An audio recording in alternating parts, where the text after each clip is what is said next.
was winter, and the League had already written their ending.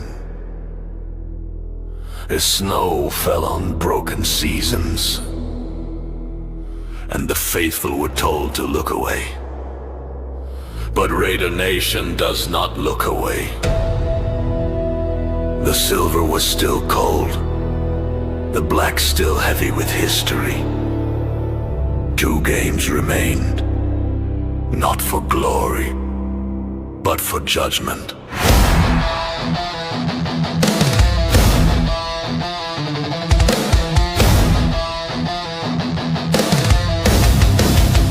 The winds were gone, the pain well documented. Yet in the shadows of Christmas lights and the ticking clock of a dying year, something waited, the first pick, a reckoning, a weapon yet to be named. They call it a lost season, we call it the long night before the return.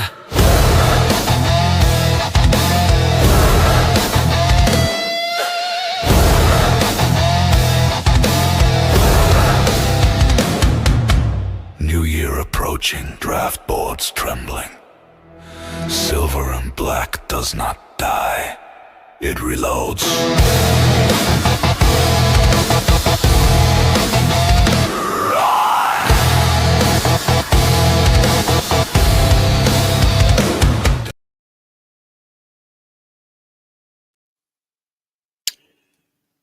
All right, Raider Nation, it's midnight. That means it's officially Christmas, and you already know what that is.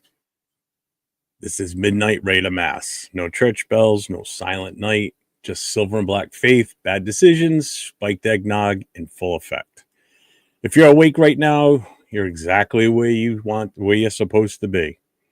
Tonight, we're going to chop it up. Christmas vibes and all, the NFL, looking ahead to Raiders versus Giants, while we wait on Raider Claus to slide down the chimney and hopefully rip something up this season with what's left of it. Just don't get stuck up there, big guy. We already got enough problems. We don't need you stuck in the chimney. This is for the nation, by the nation. No scripts, no filters. The chat is wide open. The eggnog's flowing, and Christmas officially starts right now. So smash that like, the subscribe. Get in the chat. Tell us where you're checking in from. And let's get this Midnight Raiders Mass started, baby. What is going on, everybody, tonight? Merry Christmas. Happy holidays. Figured I'd grace your presence with a midnight showing tonight. Normally, I'm not on this late unless it's a Friday night. But figured it's Christmas Eve. I am nowhere near ready to go to bed anytime soon. I got to wait up for Santa Claus. I already told my granddaughter when she was here today. She goes, "Remember, Grandpa, we got to go to bed early." I said, No, you got to go to bed early tonight. I said, "Grampy stays up late."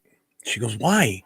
I said, "Because if Santa comes to my house, I have to make sure that he's got his stuff together and that he's either gone to your house already or he goes there as soon as he leaves here because they live right up the street." So I'm like, so I have to make sure that if he doesn't go to your house, I send him there or I make sure he goes there. She goes, "Really?" I said, "Yeah, sweetie." I said, "So don't worry, Santa will be at your house tonight. Grampy will make sure of it." She's like, "Okay, Grampy." Then she gave me a big hug. It was adorable. Loved every minute of it. So Merry Christmas, everybody. Happy New Year coming up, too. Happy Kwanzaa, Hanukkah, whatever. Happy holidays, whatever your thing is. So that song that I just played and that I made a little YouTube short with. I was sitting here this after everybody had left for the night, and I was just playing around, and I'm like, I want to do something evil with Santa Claus. And as you can tell by the backdrop, as you can see, the evil dude.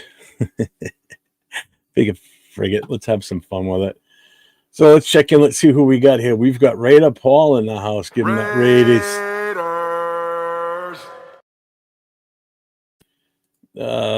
Michael Guerrero, what's up, my guy? Merry Christmas, Merry Christmas. Fupa Troopa, what's up? What's up?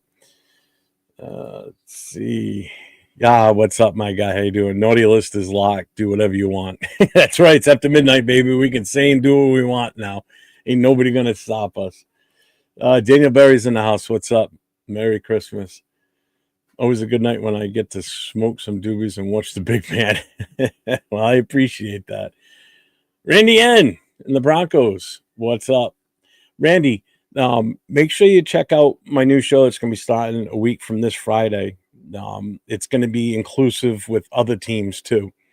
So if you want to get on the show, it's just going to be me. It's not going to be like a massive pull up with his 50, 10, or 12 or however many on the channel in the show. It's just going to be me and whoever I decide to bring in. So it's going to be kind of a closed show, but it's going to be open for anybody that's a fan of any team in the league. Doesn't matter. We'll talk your team. If your team's going to the playoffs, if you missed the playoffs, that's what that show is going to be about. It's not going to be so much of a Raiders show. So it's going to be a little different. What's up, Dixon Seta? God is good all the time, except if you're a Raiders fan. That's right. Mike's already hit it up. Fire Pete on Christmas. Oh, God, that'd be dirty. Yeah, Randy, January 2nd. I got a killer intro. A buddy of mine worked on for me. I produced the music for it, and he put all the clips together. I told him, I said, I wanted motion style. Like, I didn't want just like still photos. I wanted like teams running out of the locker room, out of the tunnel. Try and get as many NFL teams in it as possible. So it's pretty cool. It's pretty cool. What's up, Travis? What's up, my guy? Merry Christmas to you also. Do I have it on here? I do. You know what? Here's what we're gonna do. I've got a rough copy of it. I'm gonna play it for you guys right now. So the 24 that are in here, you're gonna get to see this for the first time. This is gonna be the intro for the new show. It's called No Huddle, no timeouts, no excuses. That's the tagline. So I'm gonna play the intro that my guy did up. Again, this isn't the official final one, but this is a rough copy. So here we go.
So there it is. That's, like I said, that's a rough draft of what he came up with so far. He's going to hopefully finalize it, obviously, before the second. But that's going to be the new intro for the next for the Friday night shows going forward. So the traditional mic drop that we've been doing on Friday nights. We're doing one this Friday night, Chris and I. This is going to be the last one we do together. I think he's taking a little bit of a break. I think that format that we've been doing has kind of run its course a little bit. It just gets a little hectic sometimes with so many people on the chat, or not on the chat, but on camera, where it ends up just being a lot of people talking over one another. So I kind of wanted to cut back on doing that. Like I said, that setup was just kind of getting a little too much. So I think by doing it this way, and now I can broaden my reach is what I'm looking to do. I'm looking to bring more people into, the YouTube side of things. Like Randy, if he wants to come in next Friday, which I'm sure he probably will, um, we'll talk up about his Broncos. I have no problem talking about other players, other fans' teams, even if it's the Patriots. As much as I hate them, I'll still bring Pats fans in here and everything. So, Raider Paul, you can't. I got to be careful with music. So I have no problems with that song because I made the song, I produced the music, the whole 9 yards. So it won't be any copyright infringements because I own that personally. So any songs that you see going forward that we've done for any of the other shows, I've done all those different songs. So now there's no more copyright infringement issues. The only one that we need to fix is the Tuesday night show, the most notorious, because I still, after the show's finished, about 12 hours later, I get the email saying, you're not monetized because, licensing for the song. So Will's got the video. I already sent him the song that we're going to use for that from going forward. So what's up, Damien? How we doing? So you guys like that intro? Mike likes it. Travis likes it. Cool. I like it. I think it's awesome. Yeah, no, trust me. Here's the problem. My original intro that Raider Savage did for me about a year ago with the ship in the water, and then it was it AC/DC? Yeah, it was AC/DC, the Hell's Bells at the start with the bong, and then it goes into. I couldn't use that anymore. He had to actually switch the music to something different. That wasn't because I was getting copyright strikes on that one big time. YouTube wouldn't even sometimes show the videos until I changed the music. So YouTube's a pain in the butt when it comes to that, with the copyrights, with the music and everything.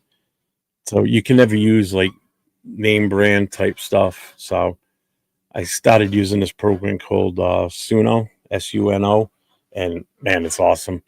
I could put the link in here because I got a bunch of songs in there published now. So if anybody wants to go ahead and listen to them, where's my profile?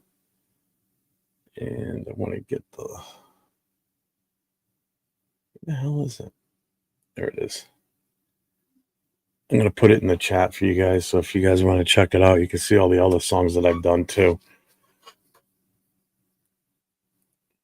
Miller and Crosby to IR tomorrow. Who knows at this point? I know Cole Miller is listed as designated to return. So he is still technically on the IR. I forget the deadline on when, but I'm all in favor of sitting these guys at this point. I know I still want to see us win. There's no two ways about it. As a Raider fan, I still want to see us win and be competitive. But I want these guys healthy for next year. I don't want them, like Colt Miller. Like, what's the sense in him coming back for 2 games? So if they activate him, and he's been practicing this week, he's listed as limited.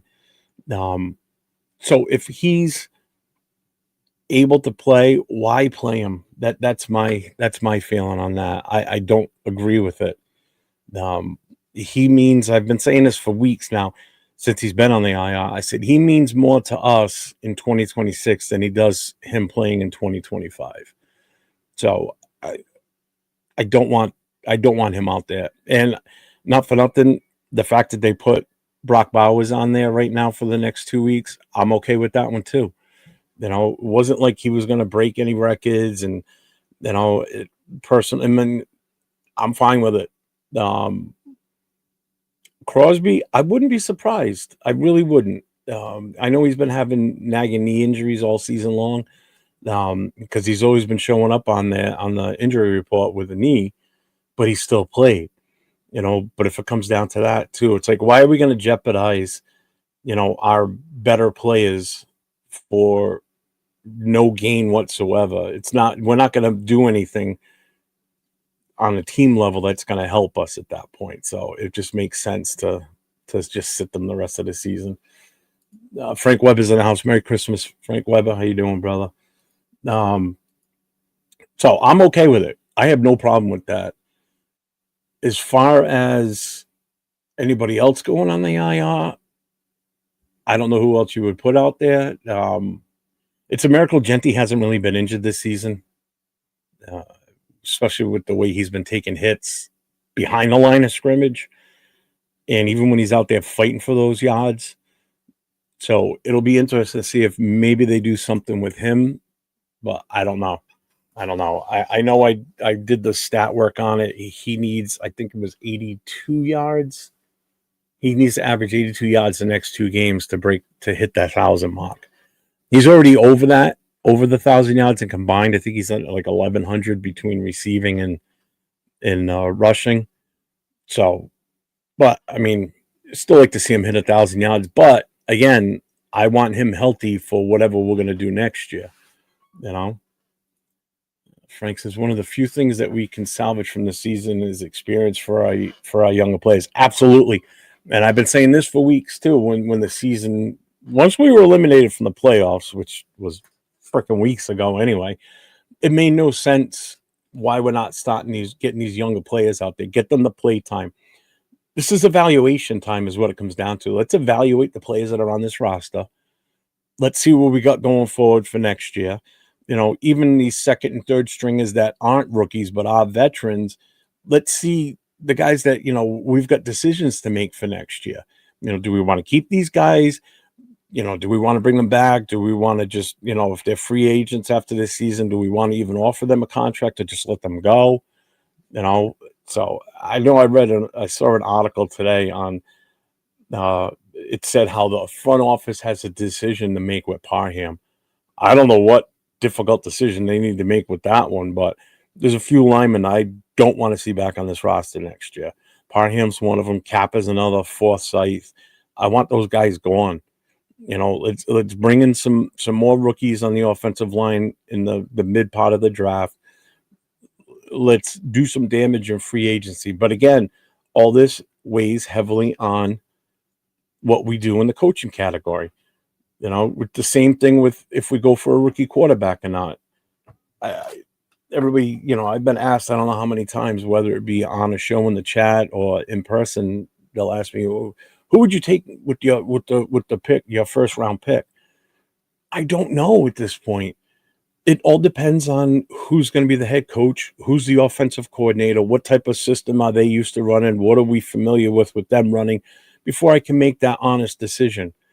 Or, you know, not decision, but make that honest choice as to who I think should be the guy. You know, so with that being said, I just defer until after, you know, after the bowl games are over, after the college playoffs are over. You still got senior bowls, East-West Shrine, the North and South game. You've got a lot of games still yet for these college kids to play that can change their rankings too. And put some good shows out there for, you know, for the scouts and for us as fans watching as to who's potentially going to be on this team next year, or who we want on this team next year. So, you know, you've got those games, you've got the combine, you know, then the final rankings come out. You know, we'll already know by then what's up with the coaching situation. That's all things you need to take in consideration. Best case scenario, actually worst case too, but we still need an offensive coordinator going into next year. So right from that, we don't even know what type of offensive system we're going to run next year, because we have no idea who the OC is going to be. I doubt it's going to be Olsen, you know, so we have to hire an OC already. So that's one thing we have to do, no questions asked, is we got to get an offensive coordinator. You know, if Pete's not here, now we need a whole new coaching staff. Because if Pete's gone, I want everybody that was on that coaching staff gone, Patrick Graham included. I know some people will be pissed when I say that, but how many regimes has he made it through on this team? I think it's time for him to set sail and we let him go. You know, put him in a dinghy and push him off the dock and see you later. Time to move on. Rorschach's in the house. Merry Christmas, brother. To you and your family, Jeff. Hopefully all is well with you and yours. Also to everyone else, Merry Christmas. Thank you. Thank you. I appreciate everybody being here. I know it's a late night for some of you. I mean, it's 12:20 here on the East Coast. So it's what, 9, 9, 10, 11? No, it's 10. No, what the fuck time is it? All was it 9:20, right? Yeah. So it's 9:22. So it's still kind of early for you guys. So, which is nice that you guys are here. I hope everybody had, if you guys celebrate Christmas Eve with your family, I hope everybody had a good night tonight. We do Christmas Eve. So my mother comes over, my mother-in-law, she comes over too. It's my wife, myself, my son, his wife, my 2 grandkids, my daughter, and my son-in-law, who obviously those two live upstairs, and the dogs occasionally moving the dogs in and out, so they're not too much of an issue. What's up, Tanner? How you doing, my guy? Merry Christmas to you too. So, but we did something different this year that we haven't done since I was a kid, actually. My son-in-law made a lasagna today. It's like a freaking 10-layer lasagna. That thing was, I swear to God, he did it in such a deep dish. I mean, this thing had to be literally about this thick. It was just massive. It was good though. So we did a lasagna because tomorrow for Christmas Day, my son-in-law's family comes here. His mom and dad moved up to Maine a few years ago, so they just came down today. They're staying at his brother's house with the kids and with the grandchildren, so they'll get to see the grandchildren in the morning. But then my son-in-law's family, they all come here and we go upstairs with them and we celebrate Christmas with them. So it's more of a kind of hang around day. So you may see me on tomorrow. I don't know. Maybe. So I mean, there is football games on tomorrow. I know tomorrow night's game is going to kind of suck because the Chiefs are going so deep in their roster right now. So that's just not going to be fun. Let's see. Jeff, what I take from this abysmal performance from this season is your work in these live streams that you and your team does. It keeps me sane, and the laughter we share is hilarious. Dude, this, as bad as this season was for us, now that I've had a full season last season under my belt doing the YouTube thing, this season was a little bit more fun than last season because I was still trying to find my way through everything and what worked for me, what worked for me and the other guys that I did shows with and everything. And I feel like I've really grown into this now, and some of you guys have been with me from the start. Like Sacktown Mike's been around since day one. Rorschach's been around for a long time too. Frank, pretty much everybody that's in this chat's been here for a long time. Tanner Jack's been here for seems like from the beginning too. Frank, I mean, everybody that's in here for the most part. Raider Paul popped in and out. Travis has been around for a good chunk of this year, and I appreciate, anybody new that's come into this, this season. This is what I appreciate. No, and I appreciate everybody too. I mean, because without you guys, I wouldn't be here. So, I mean, you guys make my night when I come on and do these shows. It's just so much fun doing this. I can't wait till we start winning games on a consistent basis because the shows will get even more fun because now we'll have upbeat, positive conversations instead of the same old, we sucked this week. Offensive line looked horrible this game. Defense couldn't do shit. Quarterbacks throwing it to say, it's so much negativity, but yeah, it's the interaction with the chat that makes it tolerable to do these shows. Because again, without you guys, the shows would be flat. I would just sit here and just like, yeah, we're no good, but you guys bring up a lot of good things to bring up on the show. And like I said, I appreciate each and every one of you that's here. So thank you all for that. And anybody that's been watching the last few days, as my Christmas gift to people that watch the show, I've been giving out memberships. So I've given out 40 memberships in the last 3 days or so. Well, it's taken a hit. So, but yeah, I've been giving out free memberships. And that's the other thing too, Tanner, you know, is we start winning, yes, it'll bring more people into the channel, hopefully, or, you know, to shows that I do with other people too. So it'll help spread the love. You know, it'll help spread the love on Wednesday nights when I do the Raider Connection, Tuesday nights when we do the Most Notorious podcast. I know that's kind of like a niche thing because it's more, we do more talk about the black hole and chapter events. And some people that are in our normal chats that aren't in the black hole might not find that as interesting, you know, and I get it. I get it, which is why we kind of break it up as best as we can. And we still talk about the team and everything. And, but it's also, we talk about the travel experiences that everybody has, you know, like this past weekend, Leo and Will were in Houston, you know, we talked about that at great length on Tuesday night. The week before, I talked a lot about my trip to Philly with the wife and how much fun we had, even though the weather was shitty and cold and we were horrible as a team. You know, it was everything that we did with the nation, you know, that made that trip worth it. Just like with Leo and Will, but they at least caught a good game. They caught a competitive game that we were in right to the very end. So I'm jealous of them on that, you know. But yeah, and again, that's why I'm expanding and changing my plans for the Friday night shows going forward, you know, to bring more people in. So we start to show a little bit more interaction in the chat too between fans of other teams and you guys who are mostly, you know, pretty much all Raider fans in here. So it opens it up. It opens us up to, you know, other fans. So the one thing I am going to say is any of my moderators that are in here on Friday nights when that show starts, if a fan from another team comes in and starts talking shit, don't boo them right away. Let me talk to them first and, you know, let them understand that this isn't a Raider themed show. You know, this is an NFL football fan themed show. So if they want to talk about their team, be respectful, you know. So, I mean, obviously, if someone comes in and starts being racist and all the other bullshit, you guys got free reign to do whatever the hell you want with that.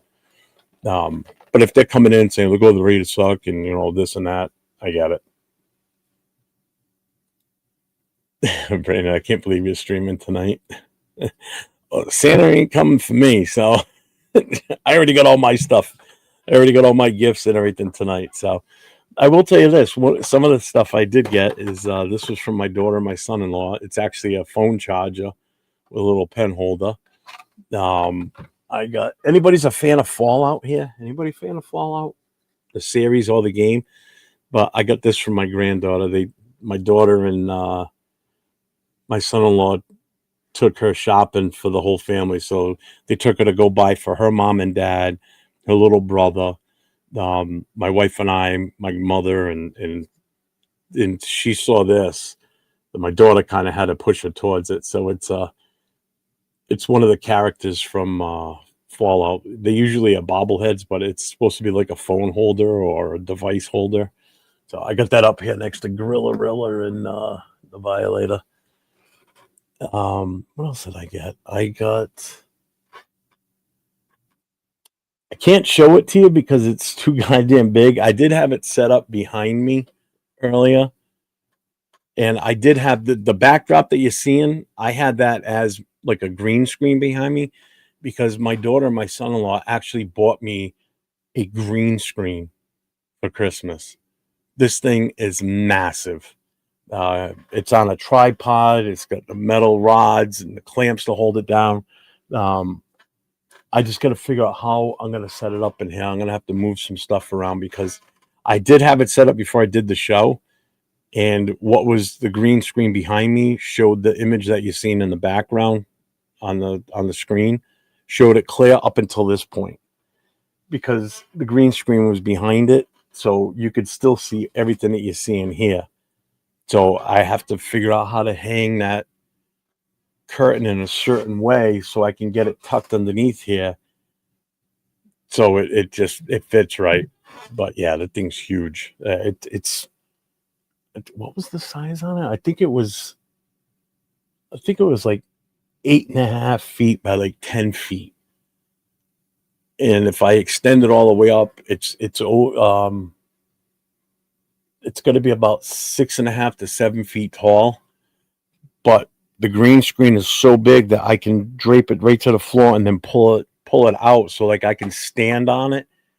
So even if I can make it look like I'm standing on the field in Allegiant Stadium, if I have that set up as the background, so like I can look like I'm standing actually on the turf. So I can be really creative with this thing, because between my tripod for my phone and that, I can set this up in the living room and do some real crazy stuff. So that's another thing that's broader, mhm, broadening my ability to do more content stuff and more stuff that's enticing for people. So it's gonna be pretty cool. I'm looking forward to it. So I got some ideas already. So that's the one thing. I'm not artistic. Like my dad had an artistic flair. He could draw and do shit like that. My grandfather could paint. All my artistic stuff is in my head, and then it's just a matter of me converting it to, making it come true. You know. So, but yeah.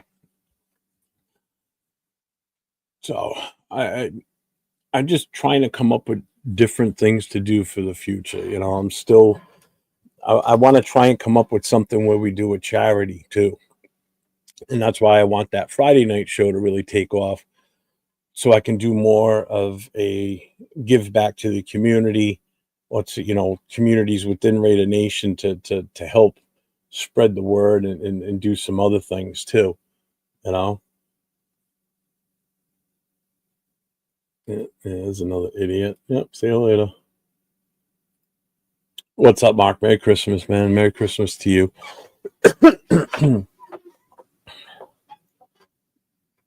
What's up, Ramey Winter? What's going on? Yeah, so it's I want to be able to do more community type based stuff like fundraisers and charity work. Our TBH chapter in New England, we adopted Devin's family, Little Raider. We adopted their family for adopt the family for Christmas. So the chapter, members of the chapter either donated money and we turned that into getting gifts for the kids for Christmas. Um, the wife and I sent a bunch of stuff down there. I got to get in touch with him after Christmas, because the Black Hole sent him a package that I helped work on getting sent to them. Um, and he hasn't opened it yet. I want to get him on a live show and have him do a live unboxing on a live show for him and Little Raider, because I know they're going to absolutely love what's in it. So let's see. Rosh says, I believe we all get it.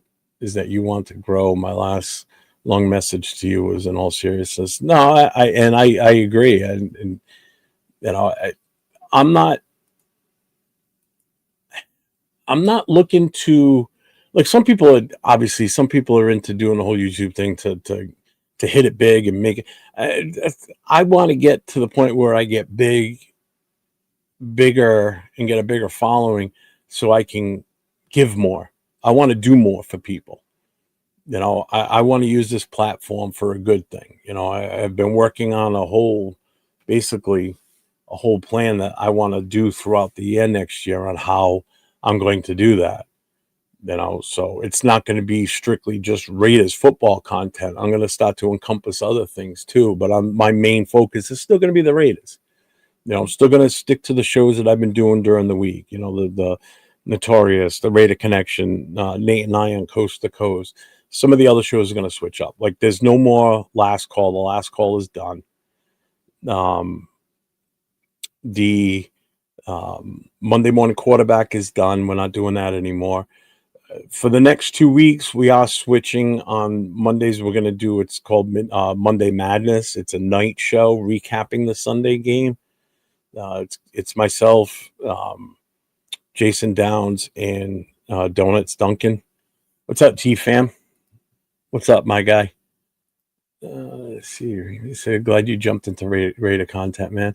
Yeah, I mean, I started YouTube about 3 years ago, actually. But I was doing content like, I can't even reach it. It's up top there. I mean, I was doing content where I was making, you can see the paints hanging on the wall there. I was doing military models, so I was doing a lot of content with that. It just wasn't grasping. And then out of nowhere, I'm just like, why am I doing this when I've been a Raiders fan since 75? I said, why don't I switch to Raider content? I know I'll get I know I can get involved with that. I mean, I can talk Raiders with the best of them. So I'm like, you know what? Let's make that switch. So I made the switch, and I started at the right time last year. The team was shitty. There was so much to talk about: the good, the bad, the ugly, and all the other crap going on with it. The coaches, you know, the mid season switch when we switched OCs, just like we did this year. So there was just a lot to be involved with, and I got involved with Leo early on. Turf was one of the first shows I ever went on. So I owe a lot to those guys. Like Leo, I owe the most to, man, because without Leo, I wouldn't have been exposed to as much as I was. And the other thing too is Nate's been my guy from the start. Before I even started doing live shows, I was just looking through Raider content, and I saw something that he did, and I'm like, this kid's good. And I messaged them. We talked back and forth. We exchanged phone numbers. We actually talked on the phone, and I pitched them the idea of, let's do a show together.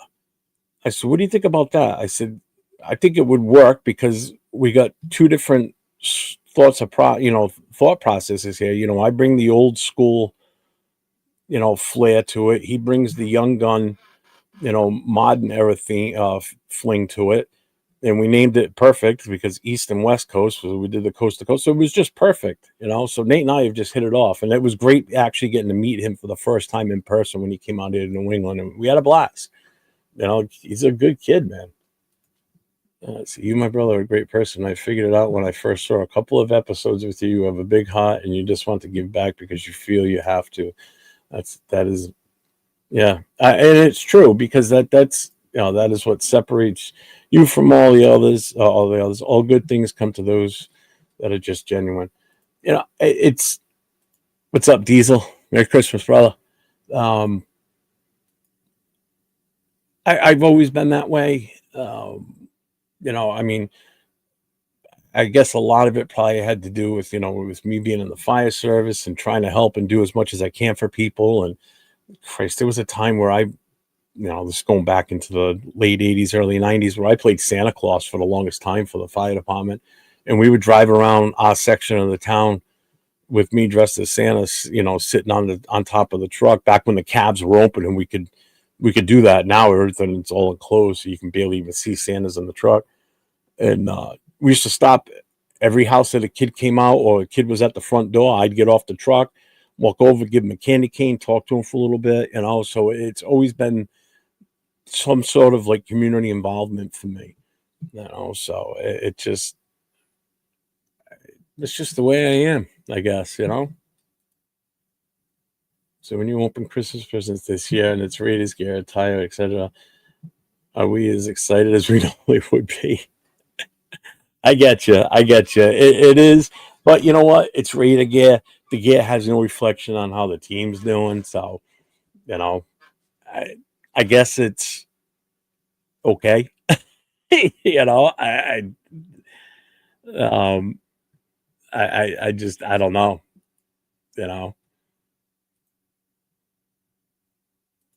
Roy Sex says no, it's not. What did I get for Raider stuff? I got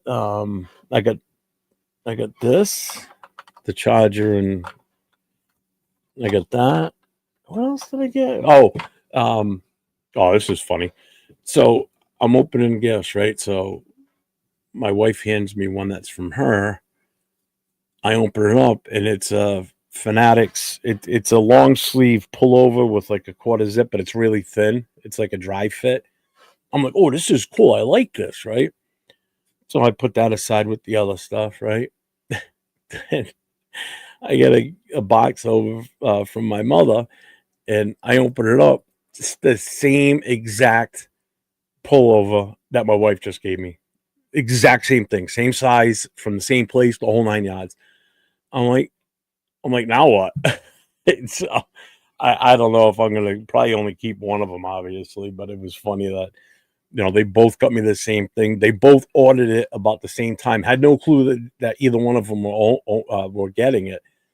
I think they both items came in like Monday or Tuesday, so I thought that was funny. But one of the things my wife got me, um, it's what they call a job sweat in the fire service. It's a pullover. It's usually got denim elbows. It's got pockets all over it. And for the fire service, they've always been blue, like a dark blue. Well, I've always wanted a black one. So she found one. It's actually a 511, so it's an official like first responder type issued stuff.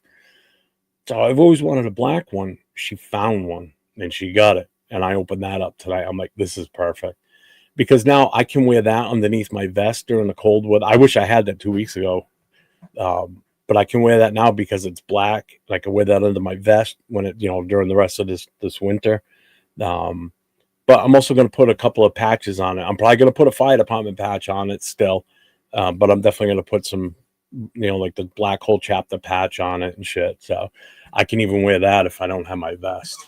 So it's pretty cool. They're comfortable as hell too, and they're warm. So what's up, 87 Nada? What's going on, man? Keep them both and just save one for when the other way's out, I guess. Yeah. It was just funny.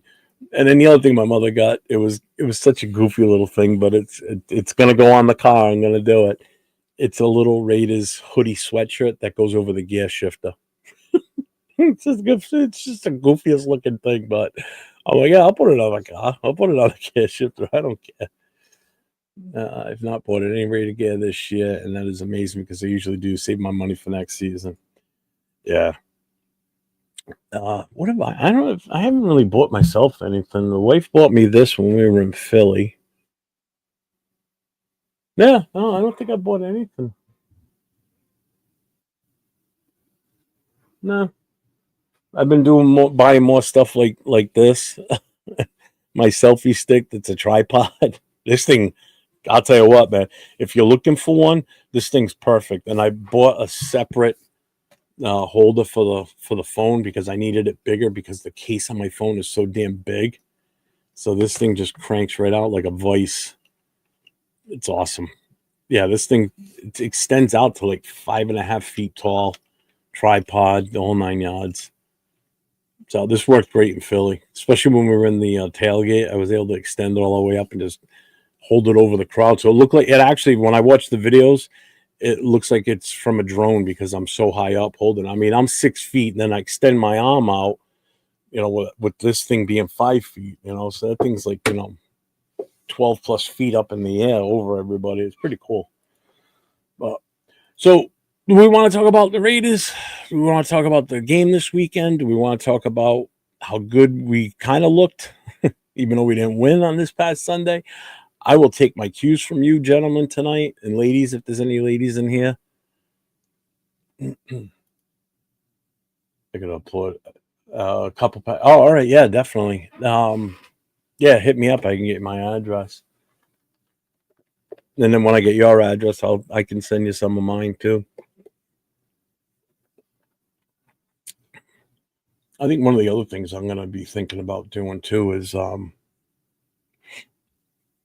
want to take my logo and make shirts, but I want to take a percentage of the proceeds and put it towards a charity. So I at least get the money back for what it cost me to make the shirts, and then a little bit towards the charity. That's I just got to decide how and when I want to do that. My lady got me a custom jersey with my social media handle Nada and the number 87 being my birthday for Christmas. Oh, awesome, dude! 87. I was a senior in high school that year. Well, what's up, Ben? Merry Christmas, brother, to you too, man.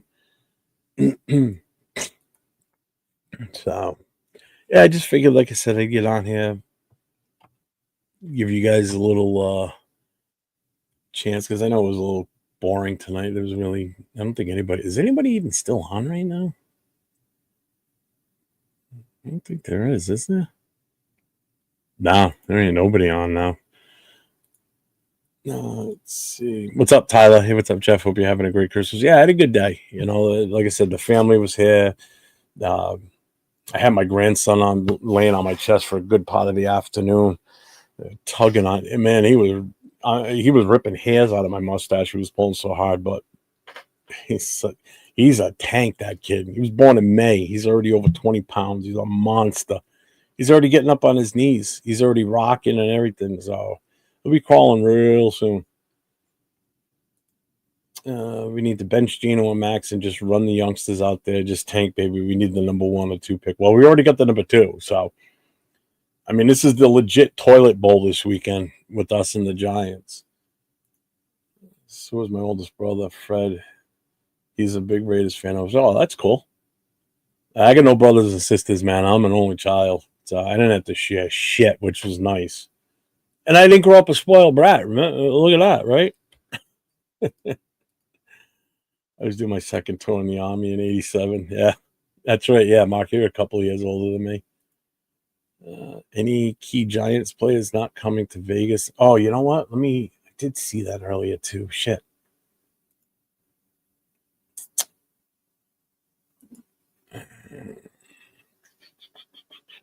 Hang on, I'll find it. I know I saw it.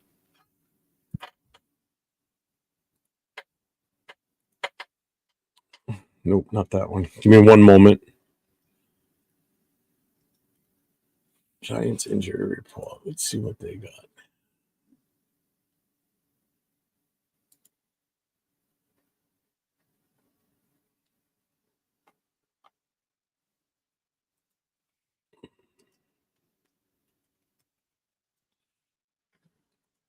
Here it is. What the fuck?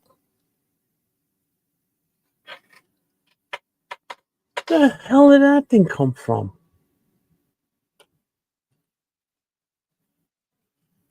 A big ass fucking bee flying around in here.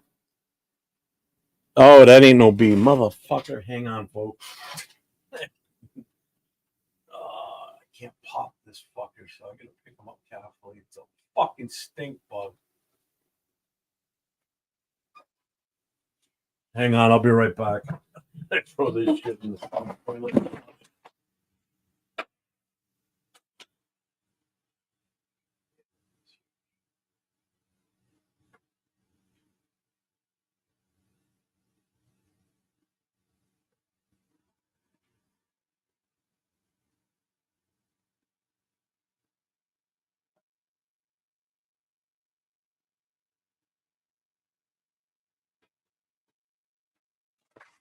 Sorry.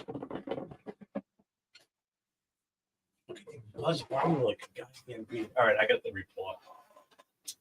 Let's see.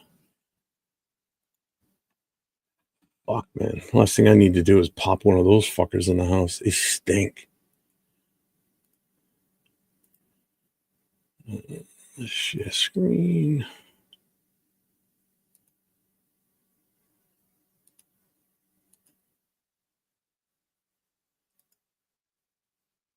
Let me move this off. Let me just catch up with the chat here.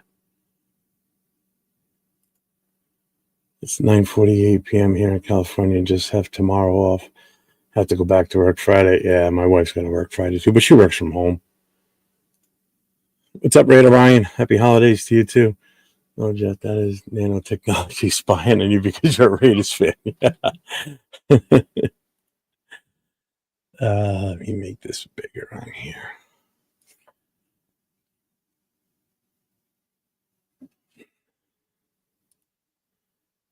All right, so let's see who we got. Max's did not participate. Tyler Lockett's full practice. Colt Miller is limited. Moser, ankle and knee, did not participate. Caleb Rogers limited. I'm not worried about Rogers. He'll be fine. All right, so for the Giants, Evan Neal, neck, Tyler Nubin, defensive back. Let me see. I don't know enough about their defensive players, so I don't know if these guys are any good or not. So we've got DJ Davidson, Evan Neal, Tyler Newbin, John Michael Schmitz, Andrew Thomas, all of them did not participate in practice on Wednesday. Tay Banks and Cordell Flott, both were limited defensive backs. Rakeem Roche's ankle toe limited. Offensive line, John Azudo, full practice. And then linebacker, Demetrius Flanagan Fowles, full practice. So I don't think there's any. I think everybody's coming out here for it. I don't see anybody.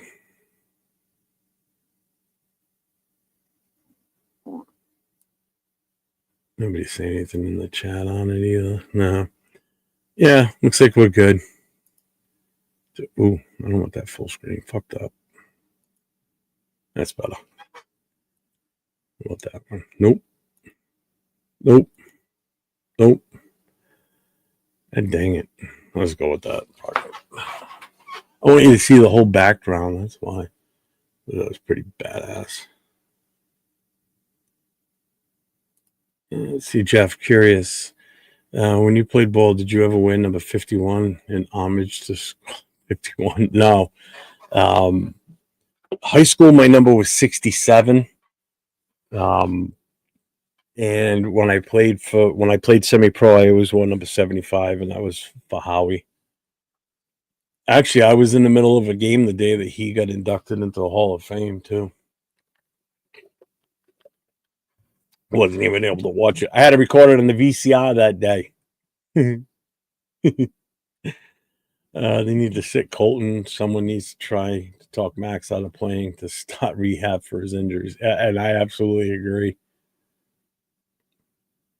We started the show off with that basically because that came up about with Bowers being on the IR now. Who was the other one they put on IR? Shit.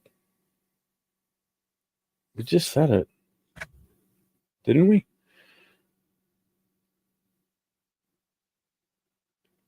Oh no! Somebody said with Bowers in the IR, should we keep Miller on? Because Miller's designated to return for this weekend. I don't know what day they have till to activate him. But man, just keep him on it. Just keep him on. You know, and again, it's a miracle Genty hasn't gotten hurt this season with all the hits he's taken and hits he's given and taken at the same time. I just don't want to see this kid ruined for next year. You know, 2 games, 2 meaningless games. You know, I get we want to see what we got. We know what we're getting with him. You know, he's going to be productive.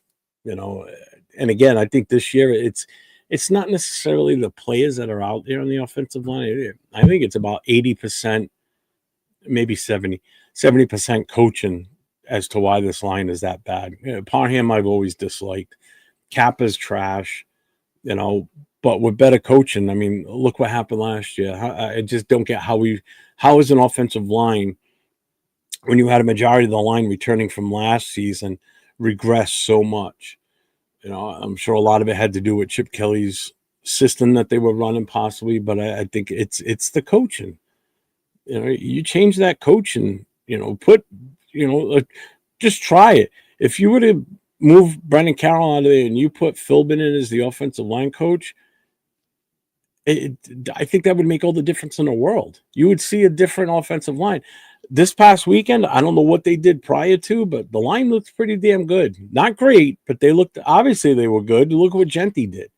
You know, granted, he had one long ass run, but even if you take that out of the equation, he still had a really good day. You know, we gave him the ball a lot. You know, 24 touches. That's huge. Absolutely huge. Yeah, it's definitely the coaching. There's no two ways about it. You know? So I'm just praying that, you know, when the season's over, when Black Monday hits, Pete Carroll comes out and says, I retired. I'm retiring. You know, and, you know, wink, wink, I'm retiring. You know, it's the Raiders saving face, not firing another head coach. You know, out of respect to Pete Carroll, not having that on his resume that he got fired, you know, that he's deciding to retire and it's time for him to move on. You know, I feel that early season shoulder hit Genty took will haunt him. Saying this as an ex running back, it had a bad look. I mean, I'm sure he's hurting. I'm sure he is. He's taking some serious lumps. I I've been following him since he's been on YouTube, and since he's been with us, he's been on. You know, he's been gone for the last few weeks though. I haven't seen him on YouTube for the last few weeks, but he showed up on Monday afternoon. He was on live, and he was sitting there, basically just talking with the chat, catching up. But there was barely anybody in the chat. There was only like 40 something people in there. So, which was cool because I was, typing messages and he was seeing them right away and he was responding back as I was saying what I was saying. And then his girlfriend showed up, Gabrielle, and she's the one that my wife met in the bathroom at the Eagles game. And I made mention of it in the chat, and she's reading the chat too. She goes, she goes, I don't remember names. She goes, but I remember that. She goes, she even said to me, she goes, my husband's gonna flip when he knows that I met you. So yeah, so I mean, she remembered that. So the fact that she's sitting there reading the chats with them, but you could see in his face. Now like I said, I've been watching him for a while, especially during the season, whenever he goes on live. And this session he did live, he was like a completely different person. He was upbeat, he was smiling, he was happy, he had a hell of a game. And I think that game on Sunday gave him that big boost of confidence that, hey, I can do this. Look what I can do when I'm given the opportunity. So I have a lot of hope for this kid going into next season. If he hits 1,000 yards, he hits 1,000 yards. I'm fine with that.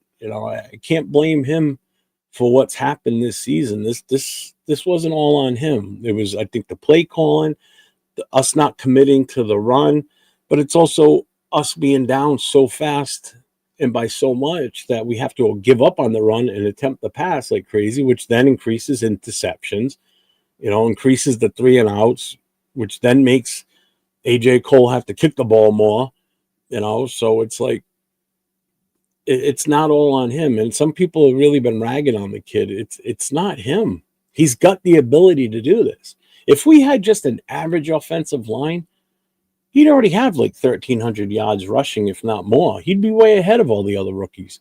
It just sucks that we took him and now he's got no shot of winning Rookie of the Year. Absolutely none. We all thought he was going to be Rookie of the Year by far because of just his God-given talent. But talent alone can't get you, can't get us to where we want him to be, unfortunately. But we've seen flashes of it. Once he gets outside the tackles, he hits that second level. See ya.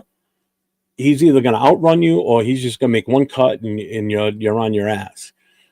So I mean, we saw that both in the running, that long ass run he had, and in the reception he had for 50 plus yards.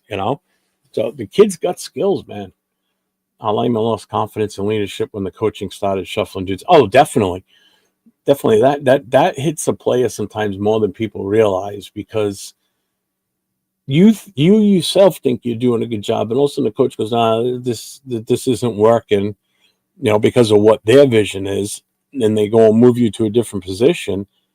That sits in your psyche, man. That'll drive you nuts. I think that Caleb Rogers, since he's been in and shown improvement and how good the kid really is, I think he's gained a lot of confidence since he's been allowed to play. He should have probably been starting sooner too. I had predicted he'd be starting by the bye week, and I was off by a few weeks. Yeah, I get no complaints about Genty. We just were not ready to draft him. That's the problem. We didn't do anything in the free agency ahead of the draft, and we didn't do enough in the draft, to address the offensive line, which is why I didn't want to take a running back at number 6. It had nothing to do with Genty. I just didn't want to take a running back at number 6. I would have been fine with trading back a little bit and get something for it, get some extra picks, and then build this team the right way. And we just did not do that.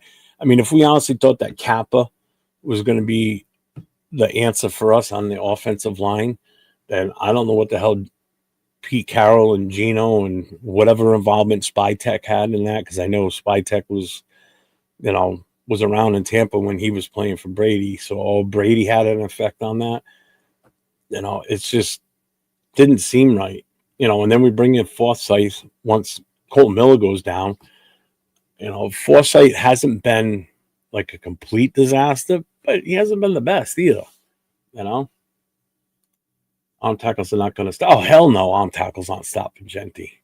I mean, he had that one run Sunday where he was still plugging along with those legs. I think he picked up like another 5 or 6 additional yards on that one play. There's another play he almost broke. If the defender didn't swipe at his feet and kind of trip himself up, he would have been gone. What's up, Marcus? How you doing, my guy? Merry Christmas to you, Marcus. Lots to like about that Rogers kid. I love the kid. The first game when he got in there, and I really paid attention and watched him as much as I could, and then I watched 805's film breakdown in the war room that week, and I saw what this kid's got. This kid's got a good base frame. He's got good footwork. He's a big, strong kid. He was holding his own out there, So I'm happy with what I saw. Not so much in the Philly game because nobody in the Philly game played good. Absolutely nobody. The only one that had a decent game was our punter, was AJ Cole. The rest of the team was just flat, looked like shit. Yeah, Max had a sack. We were getting blown out from the start. Which is another amazing thing with this weekend's game. The fact that Gino threw that pick 6 so early in the game and we were already down 7-0. Usually those are the type of plays that kill us, and we can never, because we just haven't had the offense all season where if we go and fall behind by one score, our offense can't keep up. And I didn't think we were going to with the defense Houston has. But somehow we did it, and we stayed competitive throughout that entire game, right up to the last few seconds. We had a shot to win that damn game. Take that pick 6 away, we win that game. If Gino doesn't throw that, we win that fucking game.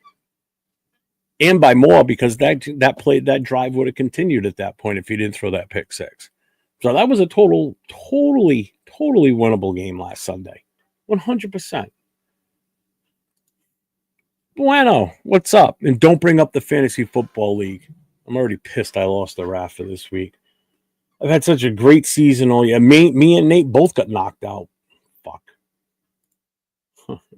Merry Christmas, Bruno. Let's see.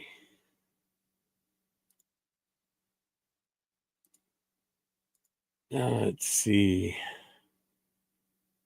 Rated Jeff, appreciate the gift of membership by Man and Merry Christmas. I know we need another QB, but wanted to know your thoughts on getting Cam Miller some snaps maybe next year. Well, you're very welcome for that. Like I said earlier, this week I've been gifting out as a Christmas gift to the people that watch my shows. I gifted out like 40 memberships. I did make a new membership. It's a 99-cent one. So I'm trying to make it affordable for everybody. So instead of, like some people do, I don't go any more than $2.99 right now. I'm sticking at the $2.99 as that's the top tier. So that one there, you get everything access. Yeah, I just wanted to be a little bit more, affordable for people too. As far as your take on Cam Miller, I don't see why not at this point. But here's the problem. Pete's not going to bench Gino. I can't see him benching Gino these last 2 games. If he does, I'll be shocked. We've already seen when Gino had that leg issue a couple of months ago, and he was out there on one leg, and we had a chance to win that game. We were in that game too to the very end, and he didn't pull him. He came out for like one play, I think, and two plays, 3 plays, whatever it was. But he was right back out there again, and he's not going to bench him. We've already seen he's not going to bench him. Gino's thrown 3 or 4 interceptions in a game, sacked like 10 times, 6 times, whatever, and he still doesn't come out of the game. Gino, I will say this: Gino's taking a beating, unfortunately. And at his age, that's a lot of hits to take. That's a lot, and some of them, a majority of them, are his fault because he doesn't know how to move. But I will say, when Pickett was out there, Pickett had a better pocket presence than Geno did. You know, when he was playing, the Philly game, he was still able to get away from some of those potential sacks. Cam Miller, I would expect him to possibly do the same thing too, be able to, have a better pocket presence, and he's younger and he's faster to get the hell out of there. I mean, the kid's got some speed. I wouldn't be opposed to letting Cam Miller play. Why not? What do you got to lose? We got to evaluate these young guys, especially in the quarterback position, because let's face it, we're not good at quarterback, plain and simple. And if we whiff on one this upcoming draft, we're right back in the same boat. We still wouldn't know technically what we have with Miller. All we've seen is what he's done in preseason, and those against other guys that either aren't going to make the squad or they're going to be practice players, practice squad guys. So it's like you still haven't seen what we possibly have in Miller. So I agree. I don't see why we can't get him out there. Respect to you too, man. The fact that both our teams are garbage and we're both still sticking around talking about our teams. Let's see. What else is there? Pros and cons of firing coaching staff.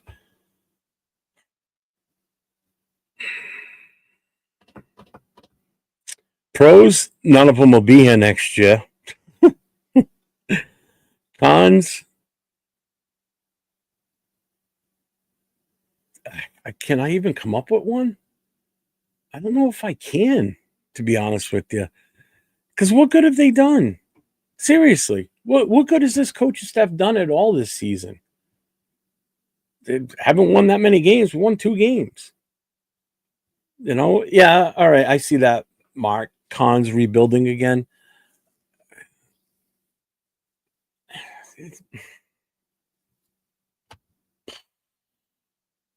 I guess the true pros would be that it would be a whole new regime coming in here that might have a different style to hopefully push this team in the right direction. We all thought we were getting that with Pete Carroll, but I think Pete Carroll is maybe just a little too soft for this team and for what the Raider mystique is. I mean, again, we're talking about a guy that doesn't even recognize the fact that the Raiders-Broncos is a rivalry. He came right out and said it himself, so it's not like I'm making this shit up. Everybody knows he said it. So, was he the right coach for this team? I thought he was at first, but found that out quickly. I told you, he lost me after the first preseason game in that press conference. After that press conference and how he explained how they're evaluating the offensive line, after what I saw on the field and with the first string offensive line and how awful we were, and there was no bona fide commitment to fix anything other than, let's move JPJ out of center and put him here, put this guy here, move that guy over there, bench this guy. Oh, JPJ is going to compete with Kappa. The Kappa is this. He lost me there. I guess the other cons would be starting all over again.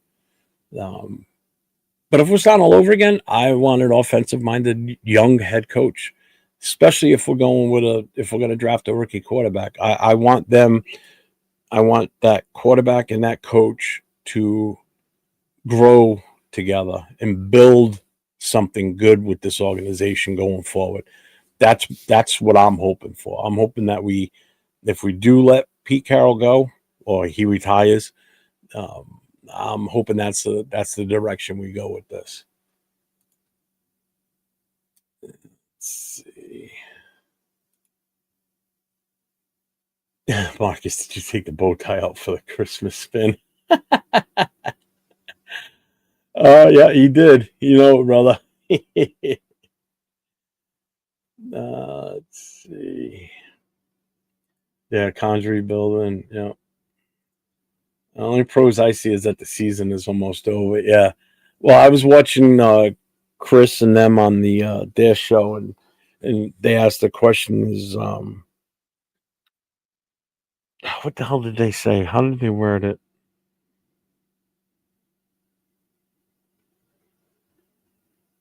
I forget what it was, but my answer was something to the effect of, the season's. Oh no, what the fuck? How did he word it?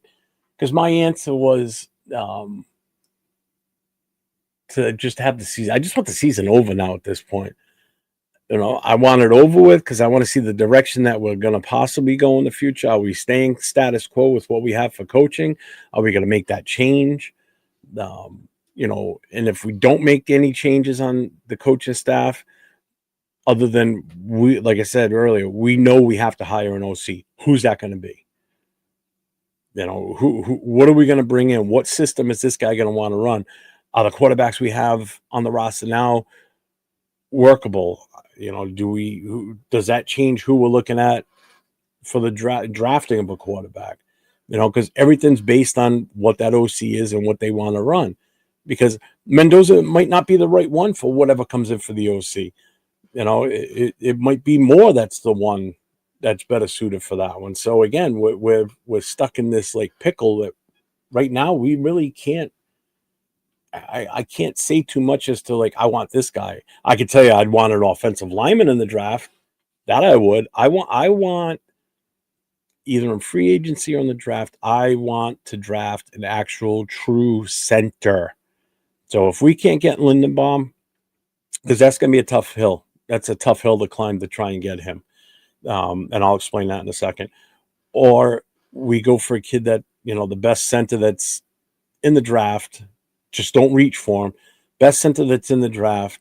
Someone that's played center for a majority of his college career. Because remember, JPJ only played one season as a center, and that was his senior year. Everything else was guard. We drafted him as a guard. Okay? But getting back to Lindenbaum, here's the problem with this. They didn't take his fifth-year option, which means he's an unrestricted free agent. But they could still franchise tag him. And if they franchise tag him, that sucks for him because he's only going to be making an average of whatever the top number of centers salary is. I don't know the specifics on it.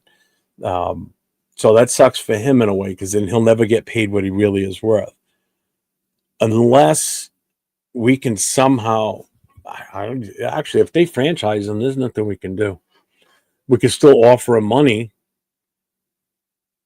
offer him a contract if they don't franchise him, and then it's up to them if they want to match or slap the franchise tag on him. I just want to be all in on him. That's the one guy in free agency that I want to go after is Lindenbaum because I think the kid, he's worth it. He's shown that he's worth it. He's going to be the top one out there, and we've got some money to play with. So we sinking into this kid. I'm telling you that's the way I want to see this going forward. Is Pete wrong about it not being a rivalry? The whole AFC has been putting belt to ashes. No, and I get that. A rivalry is when you're back and forth. You're winning one, they're winning one. And we've just been getting smoked the last few years from all three teams in our division. I get that. But you got to go back through Raider history, Raider lore, how much of a competition it was always between us and the other three teams in our division. For the longest time, we owned them all. Where they weren't winning consecutive seasons against us or consecutive, like the Chiefs. The Chiefs have owned our number for a long time now. The same thing with the Broncos. I mean, Christ, it's 2 years in a row now. We're going to go 0-6 unless we beat the Chiefs last game of the season, which could still happen because they're struggling. No Mahomes, no pick and chew. I don't even know the name of the quarterback they got playing. I have no idea who the hell it is. That I don't even care. Straight up, Jeff. Move JPJ. Shake my. Yeah, hey, Jeff, why the hell did we ever get rid of Bill Musgrave? I honestly thought he was an amazing OC. To get him back somehow. I don't know, man. I think the ship has sailed on possibly getting him back. I'm willing to bet he wouldn't want to come back here now. It's a miracle that Patrick Graham has survived, 4 or 5 different head coaches, interim coaches. I can't believe that he's outlasted just about everybody on that coaching staff or on the sideline staff except Deuce Gruden. Deuce has been here seems like he's been here since he was born. Yeah, I honestly don't know. If we're gonna go with another offensive coordinator, and again, it's all on who's gonna want to come here with Pete Carroll here, knowing what we just did this past season. And I think the other selling point is what if Brendan Carroll's still running the offensive line, and if that offensive coordinator can say something like put his foot down and say, "I can't have this guy running my offensive line. Look what happened last year." If that's the case, you're setting me as the OC up for failure already before I even start talking to players just by you wanting me to come in and be your OC. And if I accept it, I'm already setting myself up and you're setting me up for failure by not allowing me to move on from him. Because as long as Brendan Carroll is involved with this offensive line, it's going to be shit. I don't care who the fuck we have here. It's going to be a crap offensive line. So that's number one. That guy's got to go. If we don't fire Pete Carroll, he has to go. Plain and simple. You want to keep him on the staff, move him somewhere else, let him do something else, like assistant towel boy or ball wiper or whatever. I don't give a shit. But he cannot be the offensive line coach or offensive line coordinator. He can't be um, the run game. That's the other one that kills me. You know, just you're gonna get me heated. I don't want to be heated on Christmas Eve or Christmas morning. Let's see. We landed in the go back to start space yet again. Yeah, we landed in jail. Do not goes directly to jail. Do not pass go. If you pass go, do not collect $200. Yeah, or go back to start. Yep. Shoots and ladders, and we just hit the chute, and we're going right back down to the bottom again. Feels like the only rivalry the Raiders have had lately is their own coaching staff. Yeah, their own coaching staff, Raider Nation itself, because you got half want this guy, half want that guy, half don't like this, half don't like that. This one doesn't like that one. This one sucks. You know, Genti's horrible. Genti's awesome. He's just not his fault. It's so much divide right now, man. And that's the other thing. The only way the divide is going to break is we start winning again. Until we start winning, just like I've said before, with the two slogans that you used to hear all the time, just win, baby, which can't even say it anymore right now because we're just not winning, period. Obviously the new one is just tank, baby, which is stupid. And the other one's commitment to excellence because we're not committed to anything other than below mediocrity. Mediocrity. It's horrible. I want to get back to where we can say with confidence commitment to excellence. I want to get back to saying with confidence, just win, baby. So when the games start on Sunday, you can look at your guy sitting next to you that's a Raiders fan and say, just win, baby, let's go. You know, now it's all empty words. It doesn't mean jack shit because the product on the field is just garbage. This is 2 seasons of just complete shit football. Even last year, as bad as it was, I'd rather have last year than what we're going through right now. Last year, at least I had some confidence at the end of the season. I got nothing going into the end of this season. I am not confident at all if we don't make a change. If we stay with what we have now for a coaching staff, our season's over already. Before we even draft, before we free agent starts, we're already done. We're going to be a crap team again.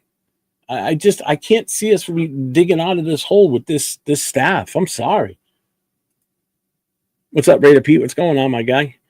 Kind of want to beat KC no matter who starts for me. The team Andy is exposed without crime. Oh, definitely. Let's put it this way: if we lose to the Giants, right? If we lose to the Giants, we'd move into number one. And I think it wouldn't matter if the Giants win or lose. I'm not sure.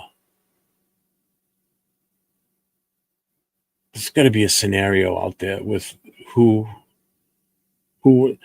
somebody wants to look it up and let me know. Who would win? Like who would ultimately have the number one pick if the Giants beat us and then we still beat KC, but if the Giants lose the following week, we'd be tied again. Would that put them back? Because it's the whole strength of schedule. I don't even know who the Giants play at the end. Oh, losing to the Giants puts us in the number one spot. And then we either need to lose to KC or the Giants win. If the Giants win the final week of the season and we beat KC, we're still number one because we'd be one game, but we'd only be at 3 wins. They'd be at 4, right? 4, 2, 3. Yeah, I think. I don't know. I'm fucking confused now.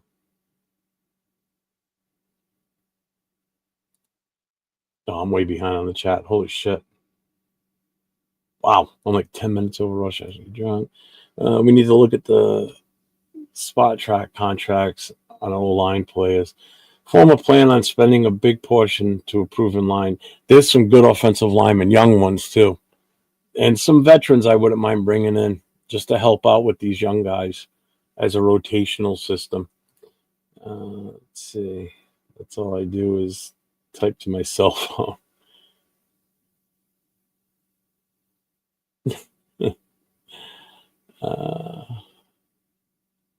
Did I miss somebody popping in? Did I see AO? Somebody just mentioned AO in here.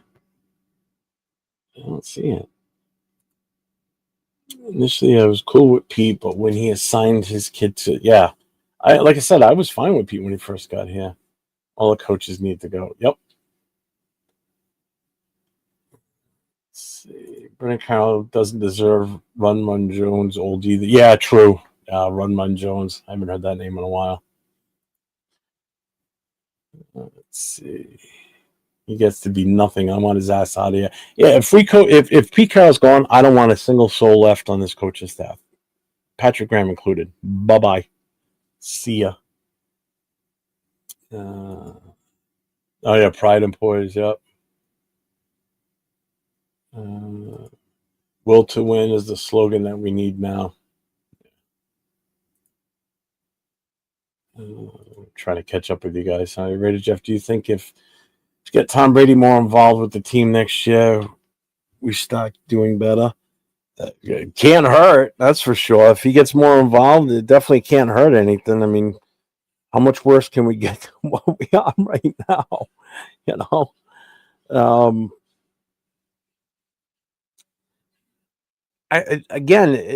how much can he get involved with him? Because of the contract with Fox and everything, he's very limited to what he can do. With his involvement with the team. I mean, shit, as it is now, he can't even partake in some of the pregame meetings that the pre-production meetings that they do leading up to the game that he's going to be broadcasting on Sundays, because he's part owner of an NFL team. He has to do everything via computer, like through Zoom. He can't be in the same room with them, and he's got limited stuff that he can ask them. So, and I think it's also the same thing with him being around the team. Like, he can't go in the locker room at certain points. I don't even know if he can attend practice. I have no idea. I honestly don't know. I think he is limited, though. Losing to Giants actually helps because they for sure will trade down. Yeah, and I'll tell you, they're going to trade with the Jets, man. We're watching a famous Christmas movie tomorrow morning, and the flick is called Die Hard. Absolutely.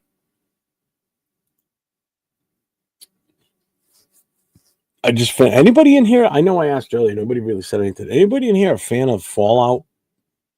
The series, the game, whatever? Because, man, season 2 just started last week. And the second episode dropped last night at midnight, and I watched it this morning. I actually spent Tuesday, rewatching season 1 again before I finished watching, before I watched episode 2. And then I watched episode 1 from last week and then episode 2. That's a great series, man.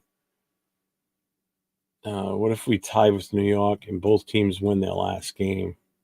Yeah, I don't know. What's up, Jonathan Taylor? What's going on, man? Merry Christmas to you. Yes, they are. The Raiders are awesome. Awesomely bad.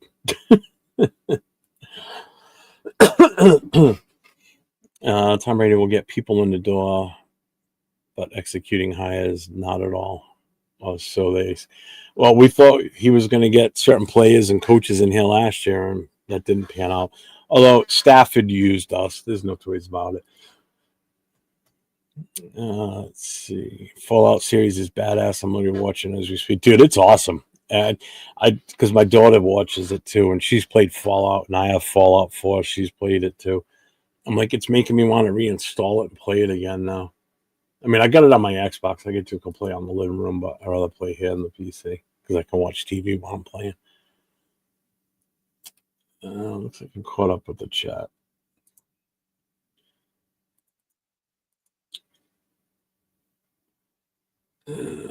So let's see. What are the games tomorrow? Let's talk about the games tomorrow, Christmas Day. Let's see. So we have tomorrow at 1:00. We got two teams that are out of the playoffs, Dallas and Washington. Washington's favored? Yeah, by 9.5. No, that can't be right. Am I reading that wrong? No, Dallas is favored by 9.5. Wow, the over and under is 50.50.5. Then at 4:30, we got Detroit at Minnesota. Detroit's favored by 7.5. Detroit needs this game. Tomorrow night's game, man. Amazon gets a shitty game too. It's such a good game last Thursday night. Amazon's Thursday night games this year have just sucked, man. Last Thursday night's game was good. That was probably the best one of the season, without a doubt. Probably the best game all season, period. But tomorrow night at 8:15 on Amazon, they've got Denver at Kansas City. Denver is a 13.5-point favorite. The over-under is 36.5. That's Denver all day long. KC is so bad. And even if we beat the Chiefs, it's going to be an empty victory, I think. Because I want to beat them when Mahomes is playing. I don't want to beat them because they got their third string quarterback out there and other guys are sitting because they're injured or they don't want to get guys hurt. And I want to play them when they're at their top and beat them that way. I don't want to beat them when they're playing complete scrubs. That's my feeling. But you see, this may sound crazy, but still awesome. I had a dream Raiders hired Woodson as the DC. He can't even be a coach because he's part owner now of the Cleveland Browns. So we can't even bring him in as like a consultant or anything. So he's the only thing he's going to be allowed to do is be part of a Raider alumni weekend. That's about it. And obviously probably signings and shit like that. But he became, a minority owner of the Browns. So it's like, fuck. That would be cool though. Be watching on 4K disc, which is best and only way to watch a movie, in my opinion. I'm watching on whatever streaming service I can watch it tomorrow. I will watch that tomorrow. I haven't seen that movie in years. Kingsbury's offense is not so good without. Oh no, absolutely. He's the type that rides the QB's talent coattails. Yeah, he rode the shit out of it with Kyler Murray, and Kyler Murray just said, "No, I'm going to keep getting injured." Fitting Cowboys and Indians fighting on Jesus' birthday. Fuck. You should look into Streamio with Tarantino. Add-on, they have 4K rips that you can stream through a private server. Shit is the best thing I've come across on the internet in a while. Ugh. Ooh, I'm yawning. Let's see, I've been on for an hour and a half. Let me see. What have we got? I got anything special I can show you?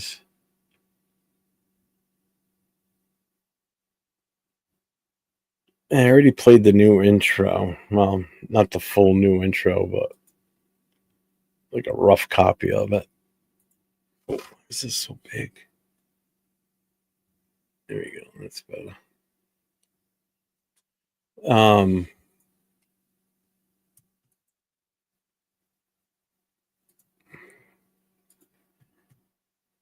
back to the chat.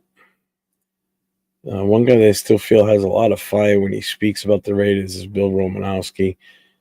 Would he ever leave his analyst job? I don't know if I'd want him as a coach. He's a little too fucking crazy. I don't think he's that stable upstairs either. He might actually come out to practice as a coach, but wearing full pads and stop fucking hitting guys because he's just that. I think he's that deranged.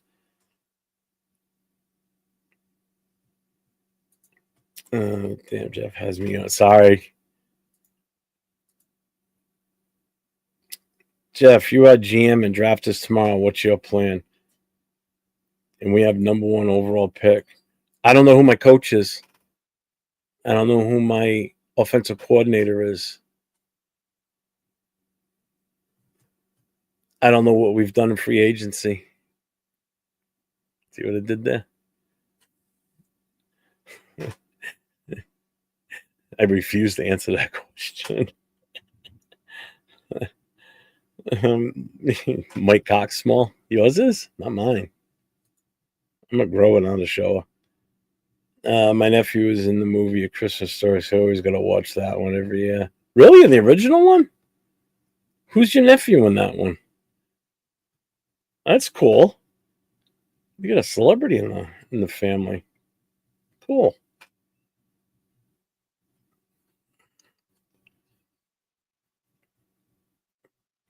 If we had the number 1 pick and someone had a gun to my head and said, you need to make this pick now, regardless of what you're going to do in free agency and no matter who the coach is. Well, if that's the case, then I'm going with Bain or I'm going with Caleb Downs. I'm not even going to touch a quarterback. I can't. I would have more faith in a defensive player than I would as with a rookie quarterback if I don't know the full parameters of what we've got for coaching staff or what we've done in free agency. Because I think with defensive rookies like that, you could plug them in and they'll be good. Quarterback, man, that's a whole different story. Whole different story. You're talking about a highly skilled position, and this person this player that you're drafting, this young man who's probably just barely old enough to drink, has a lot riding on his shoulders. He played Randy the kid. Oh, no shit. The kid that gets that's awesome. That's awesome. I didn't know that. So that's your nephew, huh?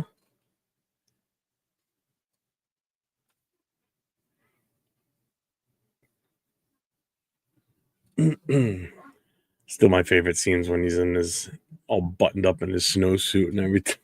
Can't even move.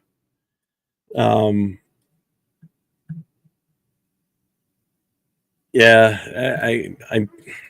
I would feel safe. I would feel safer picking a defensive player versus a rookie quarterback if that's the case. Again, man, there's too many question marks at that point. It's not a comfortable decision. Well, it's an hour and a half. I'm going to I think I'm going to call it. I appreciate everybody being in here. This has been fun. It's been real fun, actually. I've enjoyed every minute of this.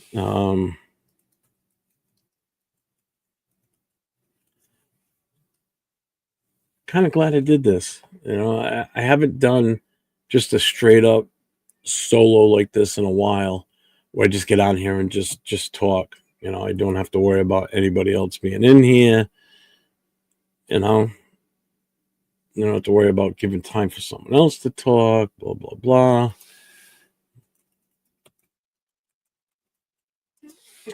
Let me see. I don't think there's anything else that we.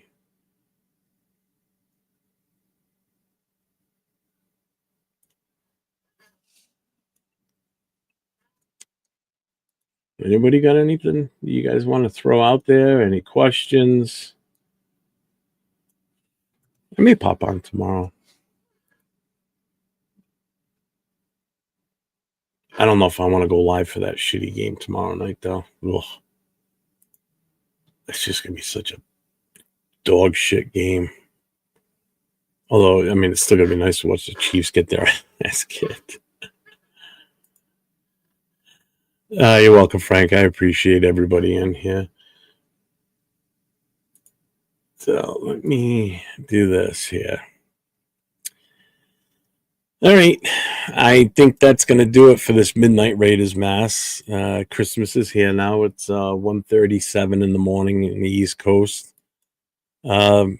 Everybody's been flowing with the eggnog somewhere out there. Raider Claus is on the move again. Hopefully bringing something silver and black worth waking up for tomorrow, everybody. Remember, no matter the season, no matter the record, this nation always shows up. And that's what matters. So, Merry Christmas, Raider Nation. Stay loud. Stay loyal. And remember, Silent Night was never meant for us. Remember that. So be loud, be proud. And everybody, have a wonderful Christmas with your family. Whatever you're going to do tomorrow, enjoy. Everybody stay safe. Don't drink and drive tomorrow. And especially next Wednesday night. I will be on next Wednesday night, and I will remind people, do not drink and drive, especially on New Year's Eve. It's amateur hour. All the assholes and idiots that don't normally go out are going to be out on the road and in force. So again, everybody stay safe. Go Raiders. Merry Christmas. It was winter, and the League had already written their ending. As snow fell on broken seasons, and the faithful were told to look away. But Raider Nation does not look away. The silver was still cold, the black still heavy with history. 2 games remained, not for glory, but for judgment.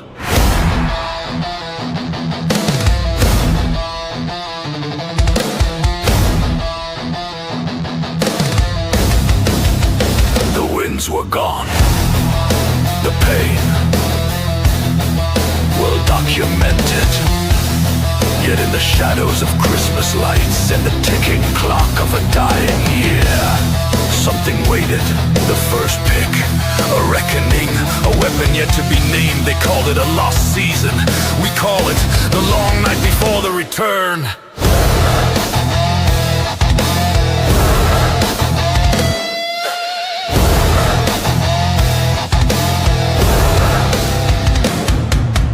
New year approaching, draft boards trembling.